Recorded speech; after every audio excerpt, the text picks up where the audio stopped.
She never remembers me, but she always does the same thing. She comes over and she like pets my head and pulls my hair, and she's like, "Is that a wig or is that your hair?" And I say, "It's my hair, Karen, but it's meant to look like a wig."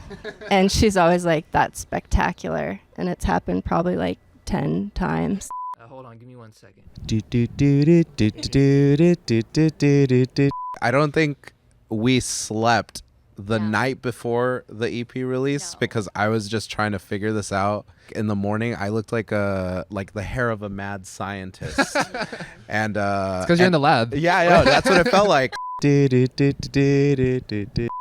don't know. Don't quote me on this. Well, it's going in the video, so you are going to be quoted on it, actually. Okay. Yeah, every band that I have is kind of like a totally different, distinct thing. Oh shit. It's cursed.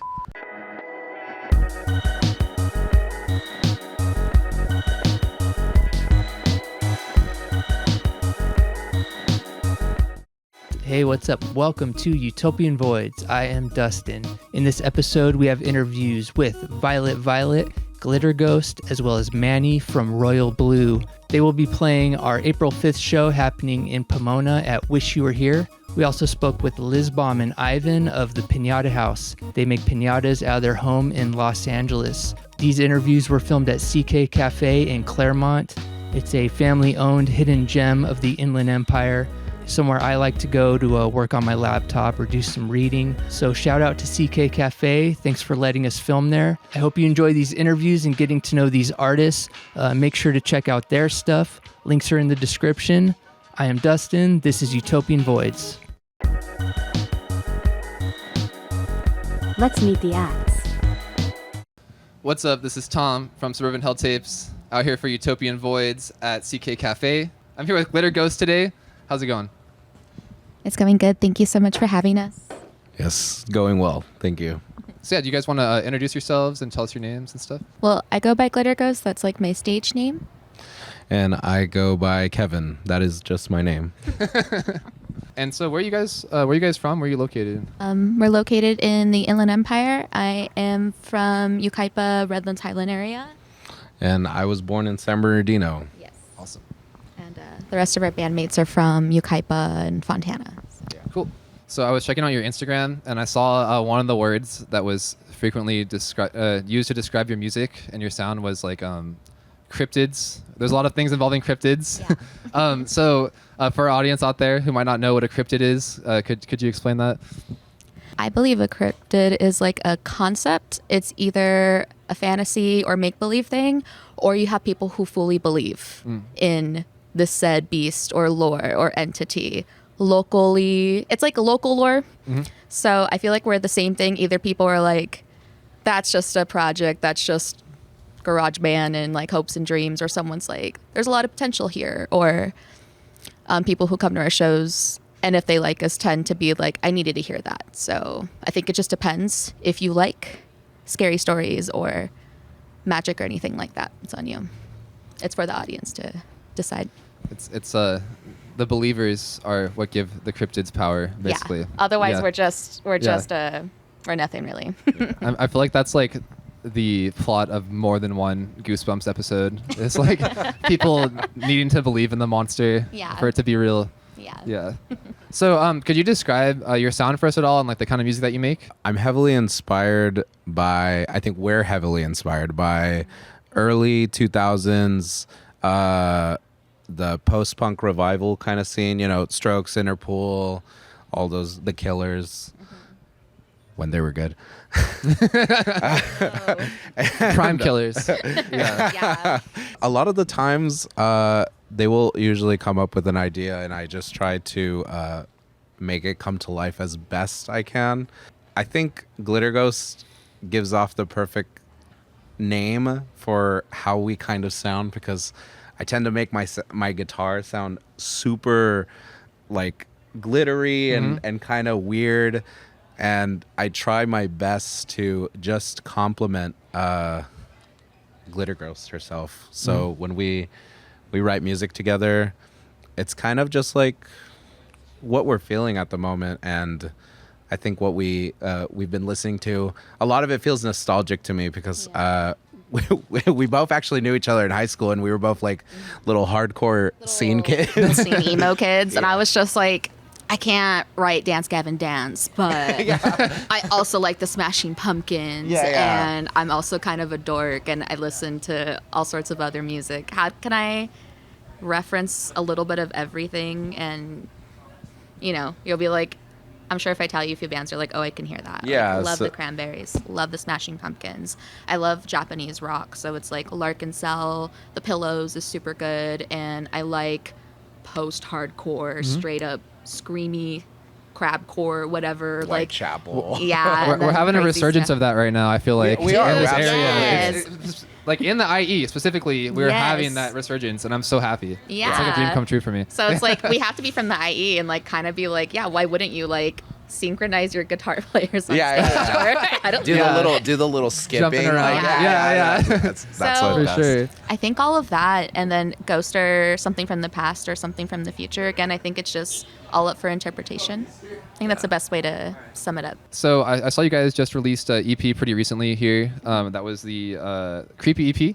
Anything you want to say about that? Yeah, it took a lot of hard work. We were just mostly in the garage, just recording, so pretty standard stuff. But Glitter Ghost already had the songs kind of ready, and we just wanted to give everyone in the band their own moment to shine as well. So I think it was our first songs, and we needed something. I think people just wanted to hear, if they weren't coming out to a show, like what it might sound like. And I even think it's like kind of outdated now, but it'll never be perfect, and if you don't release it, it'll just never exist. So we were like, it wasn't an ideal timeline to let stuff out, because then we're like, we can do better, we've evolved, and we're like, we just need to let it go for the sake of like having something. Thank you for saying that. I tried to convince so many people that as well. Like, stop saying that it's not good enough. Stop saying that it doesn't represent your sound now. No, it's work that you made, and it's part of your evolution as an artist. yeah, I was just about to say that. Yeah. I think every band evolves after time. We've been together for 2 years, and the first few demos sound is just me. I just recorded like some of the instruments to help out, and then but it was very just like It was our best. Yeah, It's always our best in that moment, and then after it's cringe because you're like, I've evolved. But we have to honor all versions of ourselves, and it's also nice looking back.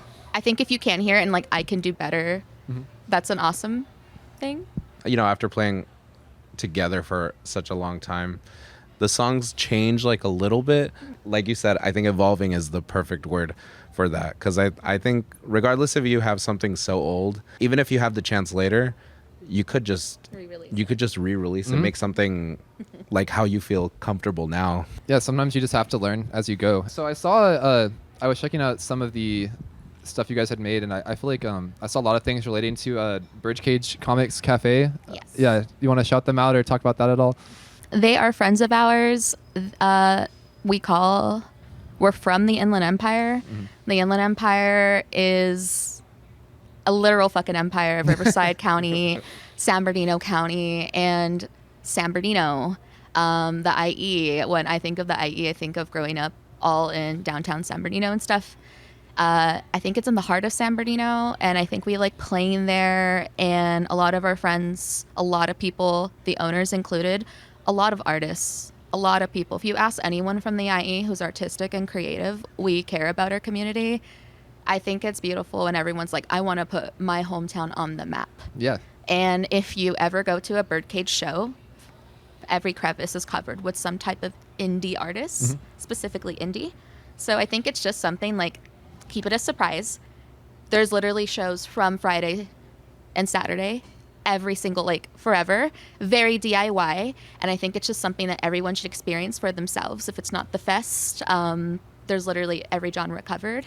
I just think it's a beautiful quilt of what the IE represents. And I think anyone who loves where they're from and loves their craft and geeks out on like music and arts, that's like the perfect venue for you. Yeah, that's great. I was checking it out a bit. I haven't made it out there yet personally, but I definitely want to. It seems like such a big hub for music and artists in the area, in the IE, like you said. Going back to talking about some of your releases, what are your plans for upcoming releases? Or do you have any plans for physical releases, like tapes, cassettes, CDs, or anything?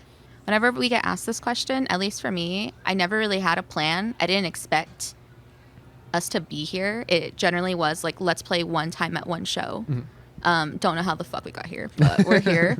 And I think if people are willing and tell us, we will literally give you money, because that whole thing in itself is a whole concept of like printing and stuff. We had some CDs released for a Creepy EP. He literally learned how to print on CDs, Nice. how to do all this. I made the art. It was just like brutal. We are working on, because now with some experience under a belt, to record better. There are 2 songs we're actively working on right now. It's just managing, performing, and promoting ourselves, and that I'm trying to learn how to balance how to say no and how to put time aside to, besides practice, to actually sit down and like get it recorded. Yeah, and write. So we are hoping to release a song called Blood and Demonized, and those are highly demanded, and we have listened, and we're actively working on recording this at the moment. It's exciting. Yeah, I totally know what you mean. Like, there's a lot of different areas to manage and balance when you were, like you said, like the promotion, the recording, playing live shows, and then like also like your life, like Yes. outside of that. So can you talk a little bit more about making CDs? And like, I think that's really cool. CDs are such a classic DIY medium. Yeah. Like you could do it at home, you could do it in your garage, right? And I'm personally really interested in like you said, creating the artwork and the packaging and everything for like when you release your music. That's kind of my favorite part of the process. It was really fun. That was the funnest part. Yeah. The timelines, getting people's schedules down, and all that was chaotic. And I'm just like, the sprinkles on top, or that whole fun part. Like, you should not judge a book by its cover by any means or anything like that. But I do think that is your first impression of us. We could suck ass. We could be terrible. Is our name okay? Does the CD look cool? Is it something you'd be like, I'll throw it in if you even have a CD player in your car anymore, or if you like blow out a boombox or something? That's why we also have the streaming. But I have an old ass car. I have the huge ass CD book. Oh, nice. Yeah. Yeah, it gives me Popeye arms picking them up, you know. But yeah, that's my favorite part, is like looking at all the concepts of like someone literally planned this. So at least from the visual stuff, that was really fun. Even the name, I was just like, it rhymes. Here, your turn. Like, it rhymes. So Nanny was like, what's it mean? I'm like, it's just a little stem. Like, that's all it is. That's a great way to describe it. It will get stuck in your head one way or another. And then for you, do you want to explain the nightmare of learning how to work and manage? Yeah, man, it was, I had to buy like a whole printer and everything for it, because I had no idea really how much of a headache it was. And I think, because I worked both on Moishel, their EP, and It was a the split Creepy. EP. It was like a split cool. EP. Yes, so Yeah. she's from Riverside County, and I'm from San Bernardino County. So I was like, we need both femmes of the IE that are mad Yes. and pissed off to release stuff together during these trying times. So he did 2 EPs in one like few weeks. It was also, I go to school full time, so this is during midterms and finals. Oh, boy. So Yeah. that was the best thing I could have done for my health. Yeah, that was beautiful. But I felt more worried for you on your end, because he'll be like, I'm going to have 10 CDs the night before. They're made fresh off the press. And then like 2 hours before a show, he goes, it's not fucking working.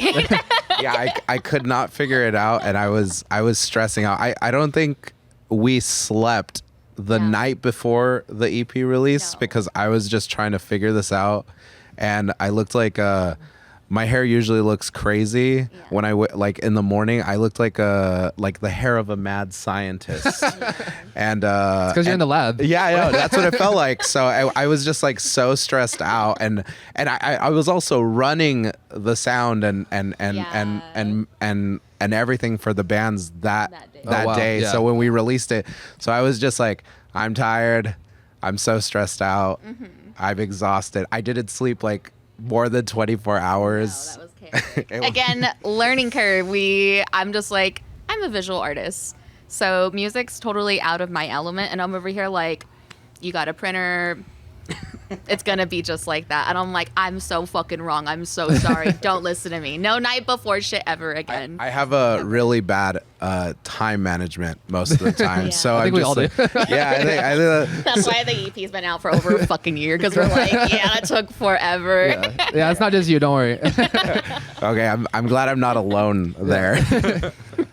I think that's how it goes a lot. Like with creative projects, you have an idea of what you want to make, and it seems simple, and then it's like the more you start actually doing it, like you just get deeper and deeper into the rabbit hole until it like takes up all your time and energy. Absolutely. You know, you're cooked when you look up a tutorial on YouTube and a guy in a monotone voice, it's like 5 hours long, is like, here's how you do it. And I'm like, fuck, he didn't get to the point. I know. Oh yeah, that's true. That's why you just scroll through the comments. You are yeah. just You're go to the watching like the comments. whole time, and Bless this guy. them, though. Yes. Like, bless them for like a printer, obscure printer, and then I'm like, there's no fucking manual for some reason. It doesn't exist on the internet. Yeah. So then I had to download like so many, like 3 different apps just to put ink onto the CD. So I was like, I have a headache. I'm so tired. And then my laptop was like, you have too much stuff filling up your memory. Shit, So then I'm like, oh well, I gotta go buy a hard drive now. It sounds like an airplane when you turn it on, but we did it. It's like, we did It worked. Yeah. One question I always ask everybody is, do you have any favorite local food spots you want to shout out that are like low key or just like your favorite spot? Go to the Birdcage Comics Cafe. They have great sandwiches. Daniel and Camille are the owners there. They're awesome. I know Birdcage does comics and everything and music, but they also do food. It's great over there. Lavender lemonade from them. And Ooh. local in Redlands that I like a lot, there's a place called Thai House. I've been going there since I was like a baby. If you like Thai food, that's like my favorite spot. I don't know if it's it's my right opinion, but it's good. If you want to be like, what was she eating when she wrote Haunted? Probably that. Probably like the lunch special. But both of those places are like my favorite. Local, family owned, and a bunch of lore on the wall. Cool. And then did you have anything you guys want to talk about or shout out? I think I just like to thank my friends or anyone, because like I only know like 5 people. I don't really follow the whole Instagram follower thing because people could buy bots or like, whatever. It doesn't really like reflect on like who shows up. But I'm always like, I come in like, I don't know anyone. Nobody knows me. I don't know them. I'm going to come in respectful. If anyone genuinely comes and like actually likes their set, I remember all those interactions. Those are the best. And it doesn't feel transactional. It feels very genuine. So it's like, that is inspiring. And even if I was like, I didn't do stuff because I was good. I did stuff because I wanted to talk. I'm so shy. So it's like coming from that, it's so motivating to keep on going, to possibly meet either other shy people or other people who wonder if they could or if they should be an artist or anything like that. But I think like people genuinely supporting the local scene, people who like, I want to help someone besides myself, I think's like crazy in this time and age. But I think that's what keeps the scene good, the magic going, music good. So I think it's just like, I would like to give people those credits and their flowers for that, because I just don't think they get thanked enough. And thank you to Roosevelt for helping me, and just anyone who's ever helped us with shows, booking us, trying out for our band, supporting us, buying our merch, anything like that. Basically, thank you to people who care and who also create their own music and art, because there's an awesome band, but a really good show is when all the bands are like awesome. There's no competition in that. Yeah, for sure. Like what you were saying about like follower counts and Instagram, all that. It's great for networking. It's great for finding stuff. But what really matters is the people who show up in person, the people you talk to, the people you meet at shows. That's what I'm all about as well. And most people we talk to about the scene here in the IE have the same thing to say. So I think like we have a culture of supporting each other here and uplifting each other and working together for our goals. So that's what I love about the scene out in the IE. Yeah. This has been Tom from Suburban Helltapes out here at CK Cafe for Utopian Voids with Glitter Ghost. Thank you so much for coming out. Thank you. And thank you for watching. Back to you. We'll be right back. Finding good live entertainment these days can be tough. That's why we here at Utopian Voids have taken special care utilizing highly sophisticated state-of-the-art algorithms and complicated technology codes to curate events not only guaranteed to entertain, but also to inspire both reflective and energized rocking, swaying, and or bobbing. It's the perfect event for peers to mingle and enjoy specially handpicked live music. Utopian Voids changed my life. Utopian Voids changed my life. Utopian Voids changed my life. I was skeptical at first, but now I'm a believer. I went to Utopian Voids, and now I'm here. It really works. I keep Utopian Voids with me everywhere I go. Utopian Voids always has my back. Thanks, Utopian Voids. Thanks, Utopian Voids. I can't wait till the next one. So join us at Utopian Voids. It's a show you don't want to miss.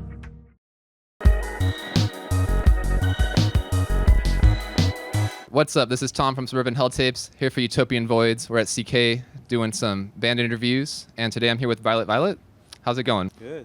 Good. You guys want to introduce yourselves? I'm Kristen. And I think I'm Paul. Yeah, Paul, I think you're in another band as well that we have worked with before here at Utopian Voids. Yeah, I think that's a rumor, but maybe it's true. No Exits, right? Yeah. So I don't know if you guys will remember, this totally slipped my mind, but I was hanging out with you at the house show last year. Dustin was there, and you had a really cool poster for that had like a crystal on it. I like that artwork a lot. Yeah, that was our house. Yeah. And our crystal. Nice place. Thank you. I still remember that cocktail mix thing you made. Yeah. Because that got me fucked up that night. That's what. Yes. The memories are coming back now. Yeah, I think that was lavender from our garden and gin, lemons. Mostly gin if you got fucked up. Yeah, mostly gin. Yes. I believe there were some baked goods as well, or something sweet. I remember. Yes, there were vegan cupcakes. Oh yeah, they were really good. Thank you. Yeah. I saw you guys just dropped a new track this month called "Cry Cry." Anything you guys want to say about that? I actually recorded that track with my good buddy Kim Lane Bowen, and we did it I think 3 years ago, and I just finally put it out. That's cool. Is it mostly just singles released right now, or was there any EPs? It is, but I'm really working on getting a full-length album. I want to do an album with a little art book, and I think Dustin is going to help do some of the recording. Ooh, really? Yep. Very cool. Yeah, so can you talk a little bit about the art that you do as well? I remember seeing some at the show. It was really cool. Yeah, I do media art and video art, so single channel videos and installation pieces, and I like to do lots of sampled media pieces. So I did a whole series using all Atari, Nintendo, Sega Genesis media. Wow. I'll send you something. I did a whole remake of Kanye West's Bound 2 with all Atari, Nintendo media, matching all the shots and stuff. So when you say you're using the media, what exactly does that mean? So getting games and then taking a horse riding or footage from the road and cruising USA, and then just taking that media and mixing it together. Okay, so you're kind of recreating stuff shot for shot, but in different kind of games or stuff like that? Yeah, it actually took I think 8 weeks of almost full-time work, because I was trying to match every single shot exactly, angles as much as we could and all that. Man, that is so cool, because I'm really interested in stuff like that too, that combines kind of elevating. I mean, video games already are an art form, but also maybe elevating them into something more. I don't know, synthesizing stuff from video games into a new art form, right? Yeah. Anything you guys want to shout out, any upcoming shows or anything you're working on, or just in general? Well, we're playing Utopian Voids on April 5th, so Paul? Yeah, I mean, Utopian Voids is pretty much the shit to do. I mean, it's the place you want to be, so you'll miss out if you don't come. It's always a good time, but particularly if Violet's on the bill there. Shameless self-promotion, of course. That's good. That's what I like to hear. Yeah, it's actually our favorite series in the whole Inland Empire. When I first came to LA, I used to go to stuff at Hush Club, And that was like our favorite spot to play, our favorite spot to go. And then now we have something like right close to home here in Pomona, so it's pretty cool. Yeah, keeping the music scene alive local and just kind of building that network. And so the Hush Club, I don't think I've heard of that one before. Where was that at? That was at the Hyperion Tavern. It was in Silver Lake in LA. It was like this kind of like sort of like semi-speakeasy vibe where it was like you go in and like Don Bowles was like DJing, and then Karen Centerfold, which is like this crazy local legend lady. I don't know, you can Google her and find out more information about her. But they would have like a Wednesday night free show there. And like you'd have like bands from everywhere. People would come from Australia just playing some random show there. You'd have like the crazy space cat lady, like they would do like weird stories. We actually also discovered Christmas in America, which is like this cult, like late 70s evangelist like lady that does this Christmas special, and they screened it there, and then now we've taken it to having a Christmas party themed around that too. Oh wow. So yeah, that's like kind of like the whole night was a collaboration of like both music and sort of local artists and people that were doing kinds of weird things there. And you just get like random people walking in and showing up and doing stuff. And kind of like any semi-legal bar situation. Yeah, and it was curated by Don Bowles from The Germs. The first time we went in there, my old bandmate was in town, and we just went up to him and we're like, Don, we want to play your show. And he's like, you got it. So it was kind of curated and kind of random. If he liked the looks of you, he just let you play.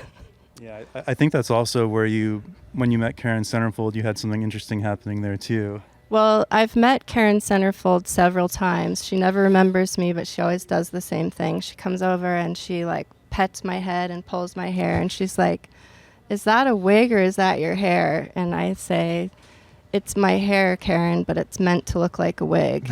And she's always like, that's spectacular. And it's happened probably like 10 times. So yeah, do you guys want to talk a little bit about like describe your music and your sounds, and maybe also curious about the origin of your band name?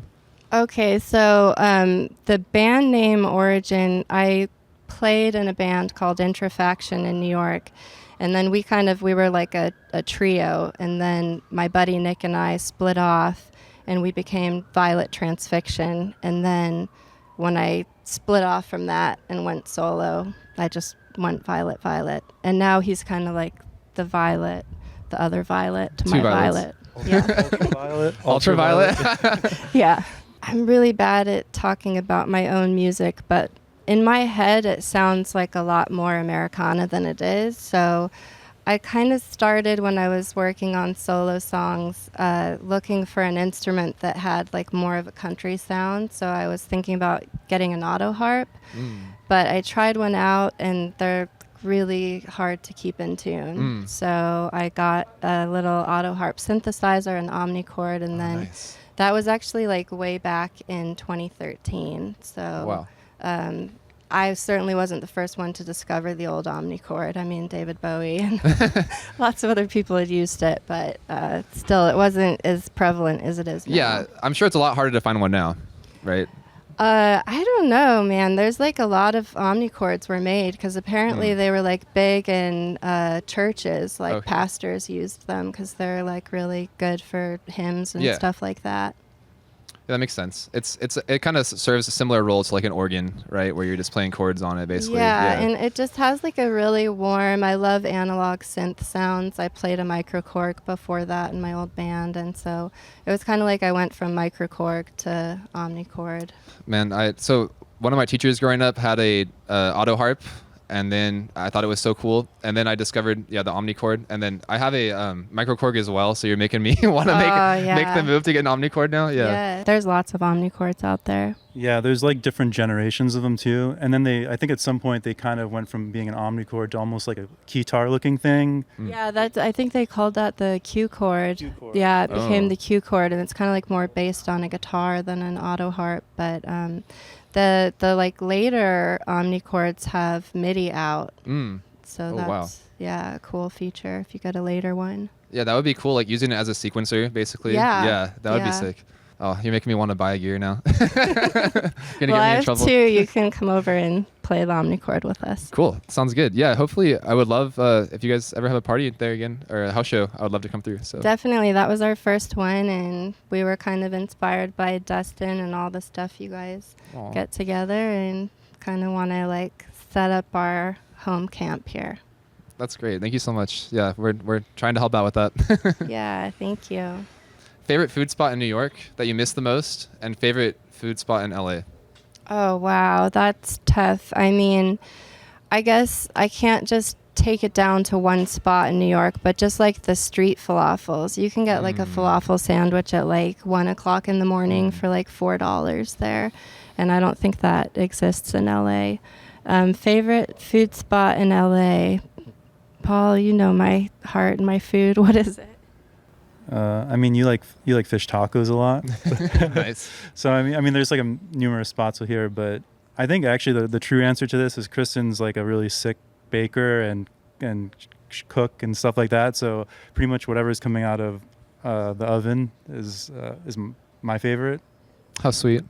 But I don't know what Kristen's favorite is. Yeah. I like eating at home, but there's the Lebanese taco place. It's like Lebanese Mexican fusion in Boyle Heights. I can't remember the name of it. It starts with an X and it's really hard to pronounce, but that is like my favorite taco. That sounds like a really interesting fusion combination. It is, yeah. What is the genesis of your music making? How does a song come about from the seed of inspiration to the finished product? I think for me, it's basically all my songs are dark, sad love songs. So I think from like heartache, longing, fighting with my baby, all those things. So I think a song for me starts with kind of like something that's on my mind, something I'm going through, and then I'll usually make a melody, get out my omnichord or my guitar, put some chords to it, and then kind of goes from there. I've worked with my producer Kim, and sometimes he'll like make a beat for me, or Paul. Paul's actually a really good drummer also. He hasn't used his drumming skills recently, but yeah, so he'll do beats for me, and then I usually do like the bass line first on a synth, like my microKORG or something like that, and you know, I don't know what else. Sometimes Paul helps me with synth lines, sometimes I do them myself. I'm gonna put you on the spot here. Do you have a favorite microKORG preset that you remember the number of? Mine is A55. A55. You know what that is, probably. I feel like A71 used to be used a lot for me, but I'd have to get home and check out my microKORG because I haven't played her in a while. She's feeling pretty lonely. She's lonely. Yeah. She needs some love. Yes, she does. This has been Tom from Suburban Helltapes here for Utopian Voids at CK with Violet. Thank you so much for coming out. Thanks, Tom. Of course. Thank you so much for watching. Back to you. We'll be right back.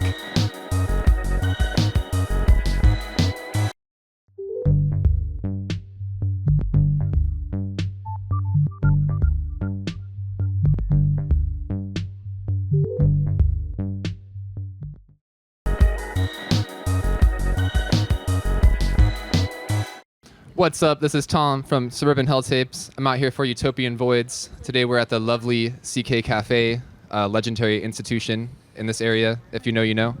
And I'm here with Manny from Royal Blue. Hey, How's it what's going? up? What's up? Oh, yo, what's up? Tom from Suburban Helltapes. What's up? I'm just here. I'm here. More interviews. Cool. More shows. Good. Keep the ball rolling. Don't stop. You're trapped. I'm stuck. Trust me.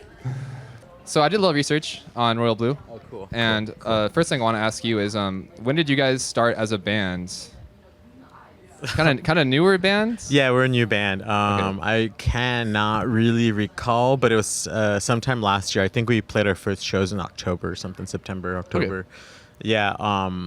And prior to that, we had been a band for maybe like a month or so. I think we only practiced like 3 or 4 times before we played our first show. Oh, wow. Yeah, something like that. Well, I'm sure like for you it's got to be easy, right? Because you're already in so many other bands. And I wanted to ask how many bands are you in exactly, and can you list them all? Yeah, so I'm like in 3 active bands: Knights Templar, Sextet, and Royal Blue. But there's like other things that pop up every now and then. There was a time where I like partook in a collaboration noise set with Burning Ribbons, which is Royal Blue members, and then I practice sometimes with my friend Rogers, who also used to drum in a band called No Pause. He's in a band right now called 2070, who are super sick. Yeah. So you're staying busy. Yeah. When it comes to your music, do you guys have anything out yet on streaming or like released or plans for releases, or just curious? I don't think I found any. No, there's absolutely zero plans. Okay.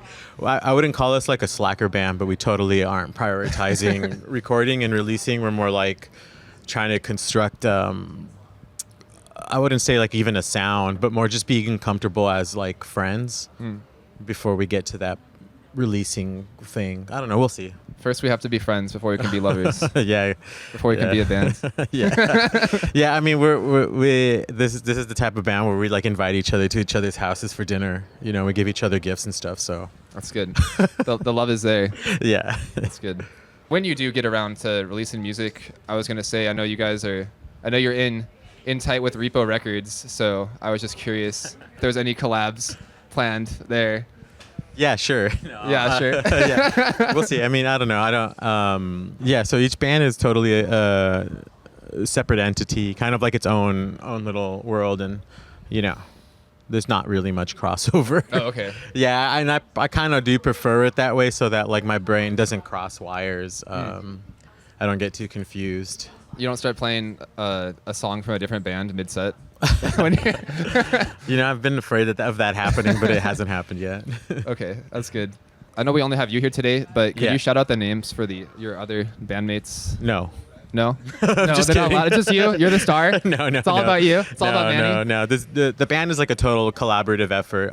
So it's Christina, it's Robert, and it's Elizabeth, and yeah. Like I said, it's a total collaborative effort. There's like no primary songwriter, just I think like a drive to construct as friends, create music as friends, and just to be around each other. Christina currently has a solo thing called Primal Swirlings, and then another project with the band, or another project with a person named Bunny, right now it's called Chica Masa, but they're looking for a new name. And Elizabeth, Christina used to be in a excellent band called Ogie/Metadad. They're from Pomona. And then Elizabeth, when I first met her, she was in a band called Party Cuts, and then she was in a band called Star Power, and then she was in a band called Love Is Real, and then Burning Ribbons, and then Robert was also in Burning Ribbons. And so I don't know. I think like 7 or 8 years ago, I sent Elizabeth like a DM or a text being like, we should start a Twee band for whatever reason, and it never happened until like we ended up Elizabeth went to go see Knights Templar, and the band opening was this band called Pillow Fight, and they were a Twee band. And while they were playing, I went up to Elizabeth and I was like, we should start a Twee band. And then she later on, she sent me a text and she was just like, you already asked me this like 7 years ago. And I was like, okay, let's give it a shot. And for maybe like two or three practices, it was just Elizabeth, myself, and Robert, and we were trying to construct Twee songs, but like we're not very Twee at heart. Can you define Twee? No. I don't know. I mean, I guess like YouTube has its own perception of Twee, which would be like, I don't know, like flowery millennial, like talkative movies, and like, I don't know. But to me, it's more like Tallulah Gosh, and it's less of like a personal aesthetic and more of like a music genre. I guess is what I want to say. Okay, for sure. Yeah. You have a really cute post on the Royal Blue Instagram with the teddy bears. Yeah. Can you talk a little bit about your teddy bear alter egos? Well, they're not really alter egos. We're just wild animals trying to be people, honestly. That's why we couldn't make Twee songs, because we're too wild. So what's your history at the Dog Gallery in Pomona? Oh, man. I used to book shows at the Dawes Center for the Arts. It's so funny because there's such like an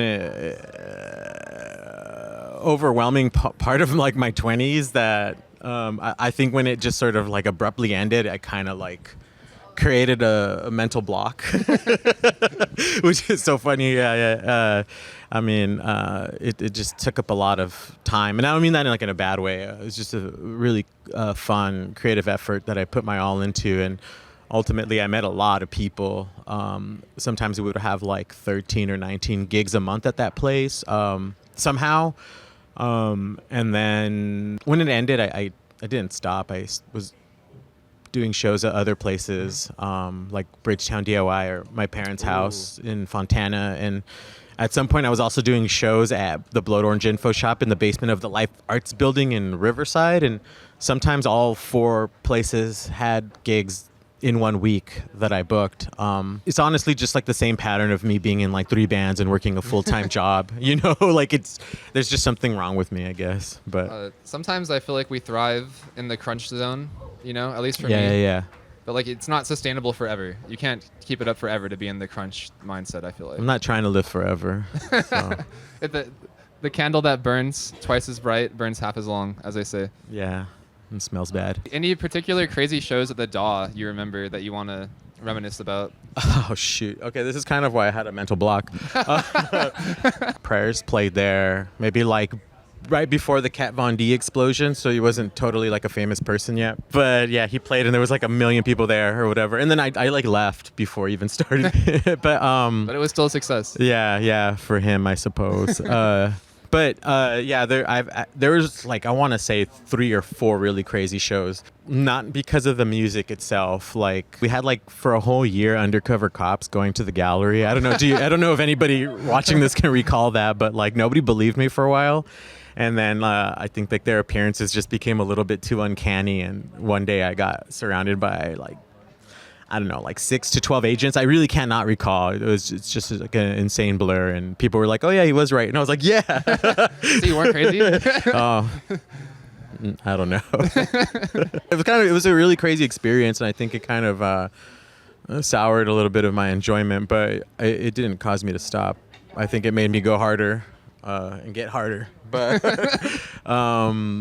yeah, I met lots of bands. Like Dustin played as Habits a couple times, which are really spectacular shows.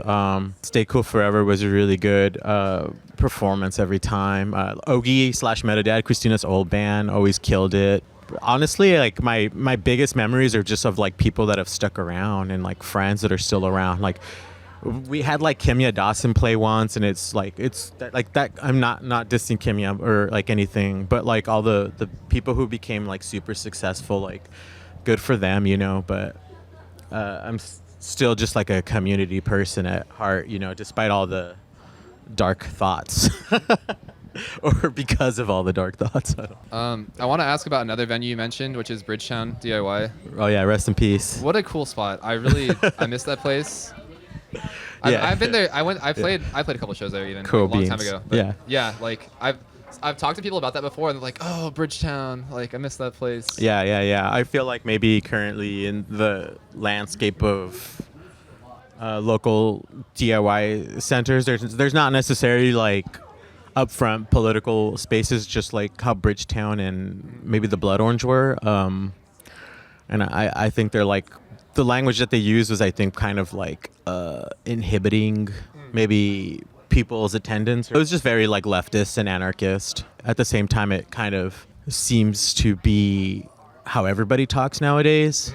The culture that we've been like led into is just one of really intense political dismay. They were pretty strict on their policies there.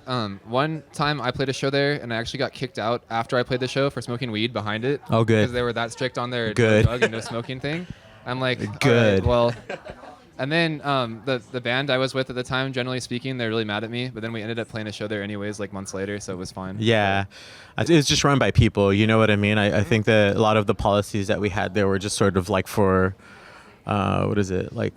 survival. Yeah. You know what I mean? So, because places like that kind of don't last that long. Like we could see it in LA. There's like a new like all ages spot that'll open up, and then like 3 weeks later, just will disappear. Like somebody will steal like a bunch of money, or people will screw each other over. It's just lawlessness, which is great and fun. It's hard to keep everybody on the same page. Yeah. And like I think if you're having when people have shows, they want to party and they want to have a good time, and then like it's really easy for it to get out of hand. You know, you have to foster that environment of like mutual respect and like respecting the space and respecting each other and making sure everybody's safe And love. and love.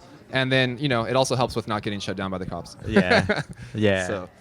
So where are you from again, Manny? Shoot, dude. I was born in West Covina, but right now I live in El Sereno. I've lived in Chino. I've lived in Fontana, Baldwin Park. Yeah, in El Sereno, there's one I visited a couple times. The Son of Yvette thrift shop. That place Oh, is right. so awesome. Yeah. So fucking sick. Check them out on Instagram if you haven't seen them before. But yeah, they have constantly getting good stuff in there. Lots of VHS, lots of music equipment. I love to buy buckets from them. Buckets? Yeah, I don't know, buckets. You always need a bucket for something. Yes, I do. All right. So yeah, any local food spots you want to shout out? Any favorite food spots? No. I actually work in food safety, and Oh wow. everything disgusts me. When you know what goes on behind closed doors. Yeah. I don't recommend anything, but also like I'm not the type of person to sort of just be like, this is the best spot. Like I feel like I'm the type of person to just be like, you know what, pull up to a spot and try it out, Yeah. because like my opinion might be different than yours. For sure. Do you want to swap with me?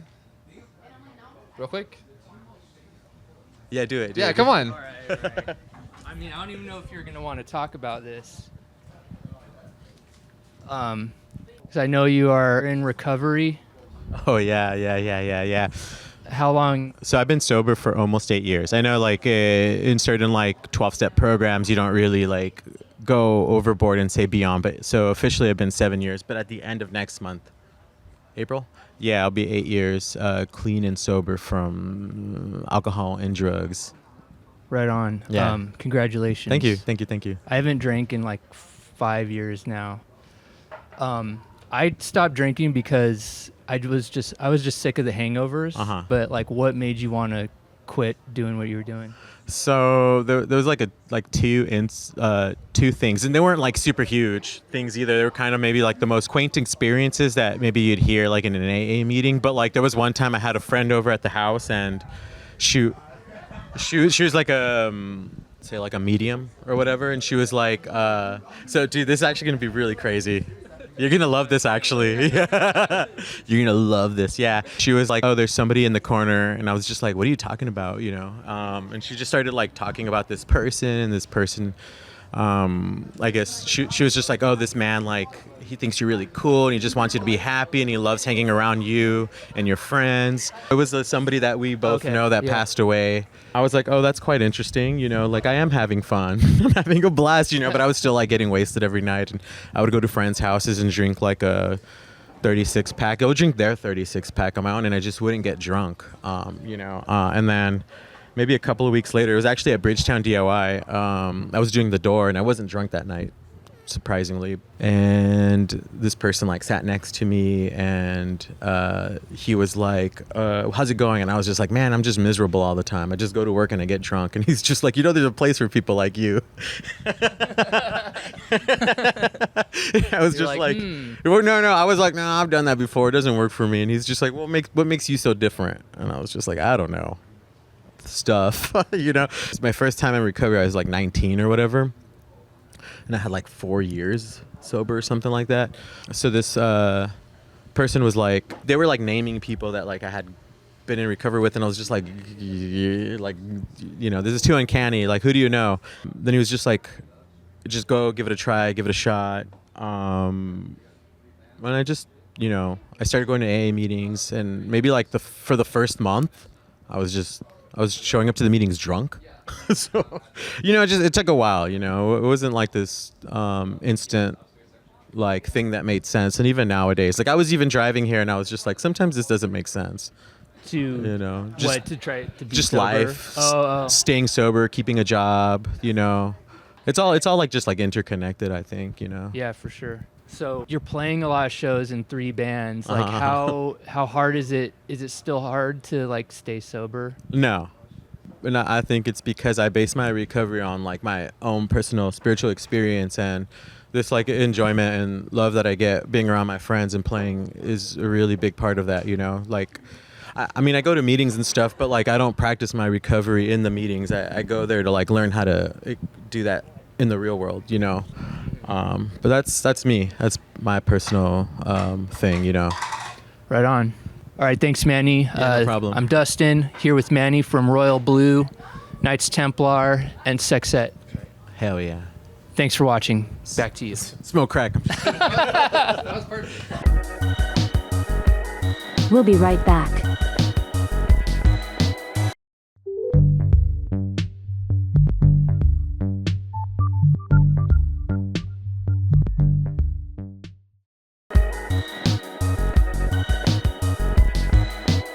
Hey, what's up? This is Utopian Voids. I'm Dustin. I'm here with Manny, Royal Blue, Sextet, and Knights Templar.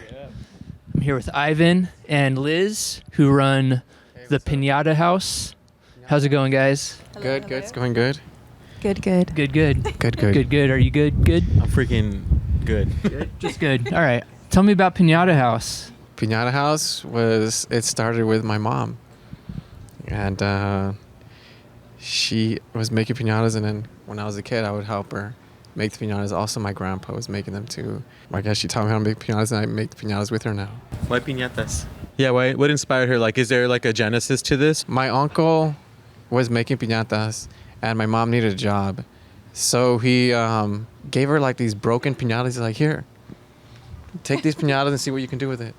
And after that was it. And then she started selling the piñatas in front of the house, and it just rolled from there.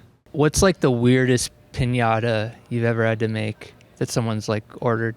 Like the nudie stuff. The people that ask for like X-rated parties or something like that. Big ones, small ones, whatever. Has your house ever just been full of like little naked piñatas? Like, Yeah.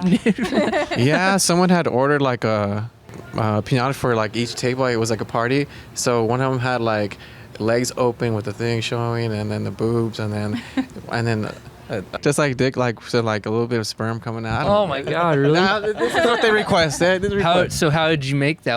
Like, what was the sperm? Like just a little Just like like white a paper, drop? like a druplet, a druplet of white paper. I guess that would be like the craziest. Or we had a stripper in our house for the longest time. Oh, that's right. Vicky, she was just hanging out. A stripper? Yeah. Yeah, some guy from ordered. Oh, the piñata stripper. Yeah. Yeah, that's right. Yeah, we just have like some stripper hanging out. I thought this was a roommate or something. Someone ordered it, and he never came for it. Yeah. That's right. So I we think just I've had it seen there her. forever. Yeah. Like everyone would come, like have a party, and they'd dance with her, or like grind her. Or... Yeah. What's the history of like piñatas? Like, where did this tradition all start? It's a Chinese tradition. Okay. Well, it's because the Spaniards when they went to China and they saw the lanterns. They kind of got inspired by that, and then they brought back that, and then they started doing clay pots, and they're bringing clay pots and stuff like that. But I think it originally stems from China, because I looked it up. I want to know where piñatas came from, and it's the Chinese, and the Spaniards had been inspired by it, and then I guess it got passed down, and now we're doing it with cardboard, and we're making almos and all sorts of different piñatas of characters or whatever people want. But yeah, traditionally it is a Mexican. It's a Mexican thing. Like filling them with candy. That's like a Mexican thing, right? Yep. It used to be pots. Can you believe that? Piñatas used to be clay pots, and you would break the clay pots, and that thing would it would shatter on you or something like that. Wait, so they would fill the clay pots with fruit? Mm-hmm. With fruit? Yeah. That's kind of cool too. Yeah. Should bring that back. Yeah. I know. What's one of the more traditional type of piñata? It's the star. The star, yeah. The star, because that started with like the 7 deadly sins, the 7 cones. That's how that. So the star was always the most famous. Everyone wanted a star. It's for the posada around Christmas time. So the posada, it's for like, the party. So everybody eats, somebody brings a piñata. And the whole tradition is to break it, so you're breaking all your sins, pretty much. It's religious.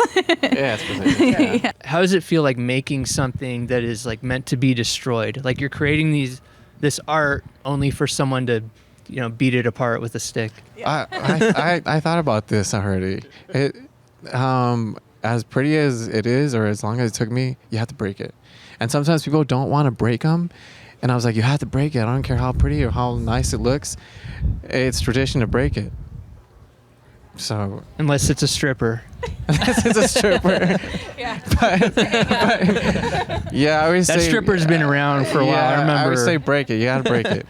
I guess like building off of that, can you sort of, do you feel like there's some type of symbology in the way like you construct something and that it gets that made to be broken? Like, is there something that you feel about it? Like, is there a reason why you want it to be broken? I think it's like, I think sometimes beautiful things have to be broken. I don't know why. I think it's so that then something else can come out of it or something. That's how I feel about that. And it makes everybody happy once it's broken. All the goodies inside. Yeah, true. Yeah. Just like me. How long have you been broken, Manny? A long time, and my haters have been happy ever since. No, it's funny. Like you break something and something good comes out of it. Yeah. It's fun. Right. Yeah. Right on. Like a breakup. No, I don't. Hopefully for the better. Yeah. I think we're gonna bust one of this piñata. Oh yeah. Who's gonna bust it?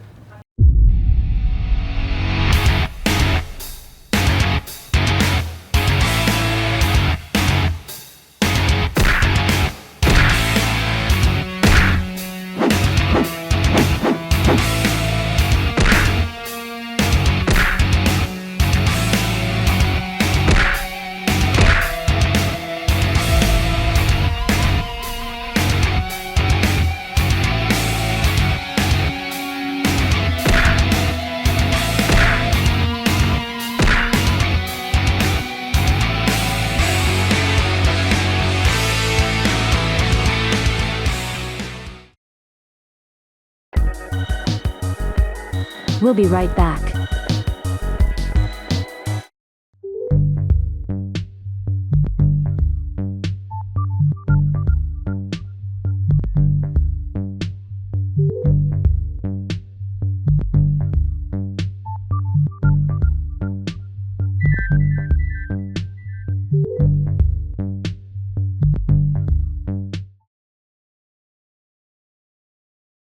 All right, thanks for watching this episode. I hope you enjoyed getting to know these artists. Make sure to check out their work. Links are in the description. I'm Dustin. This is Utopian Voids. Thanks for watching.